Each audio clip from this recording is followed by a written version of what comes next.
day, George the Steamroller was waiting for Percy to take him to a new workplace.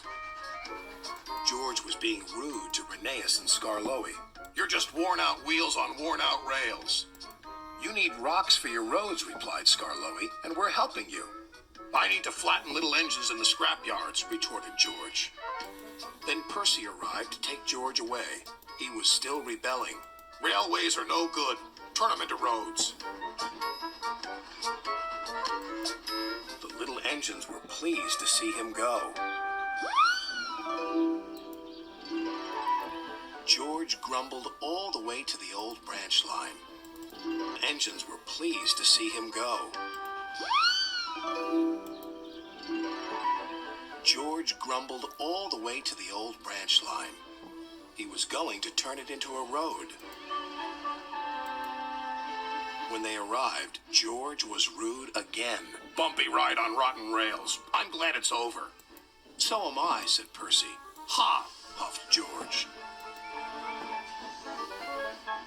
Percy was still fuming when he met Thomas. "What's up, Percy?" "It's George. He makes me feel down." "Just ignore him," puffed Thomas. George was now enjoying himself. "Ripping up rails!" George was now enjoying himself. "Ripping up rails!" he chortled. "What a life!" "What do you think of this, Thomas?" Thomas took no notice. "Ripping up rails!" he chortled. "What a life!" "What do you think of this, Thomas?" Thomas took no notice. George felt insulted. "You're a useless blue puffball." But Thomas didn't hear. "I'll show him who's boss." At last, the workmen reached the level crossing. "What shall we do here?" "Tear it up, tarmac it," said George. So they did, but not properly, and George knew it. Later, Thomas was traveling home on the same line. He was pulling freight cars filled with vegetables. The signalman had forgotten to warn his driver about the crossing. "That's nice. We don't need to stop," said Thomas happily. "Yes, we do," called his driver. But it was too late.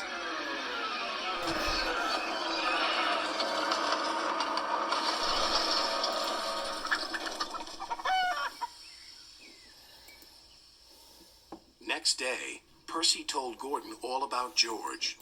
"Huh," snorted Gordon. "You're just a small engine. That's why he's rude to you. He wouldn't dare cause me any trouble." George. "Huh," snorted Gordon. "You're just a small engine. That's why he's rude to you. He wouldn't dare cause me any trouble." George had been taken to some yards to work. Duck arrived with a train of empty freight cars. George was blocking his way, and a car was stuck on the main line. "Let me through," demanded Duck. "You'll just have to wait," replied George. "There's no time to wait. I must clear my freight cars from the main line to let Gordon through." "Then he'll have to wait too," said George. Duck's driver went to complain. "There's no time to wait. I must clear my freight cars from the main line to let Gordon through." "Then he'll have to wait too," said George. Duck's driver went to complain to the stationmaster, but the signalman had set the signal to allow Gordon to speed through. His passengers were singing his praises, and he was making express time.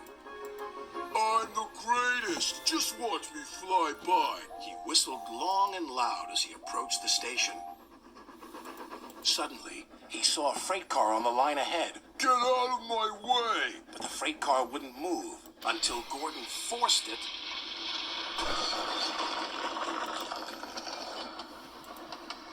By accident. Gordon was worried that Sir Topham Hatt would be cross. He was, but not with Gordon. "Whoever caused this disturbance will have me to answer to." And he did, a few days later. "Look who's here," said Thomas. George had been found out by Sir Topham Hatt and punished. He looked miserable. Now we'll get some peace at last, said Percy. I want to get rolling again, but I've got to wait a whole week till I do. And then you'll be just as rude as ever.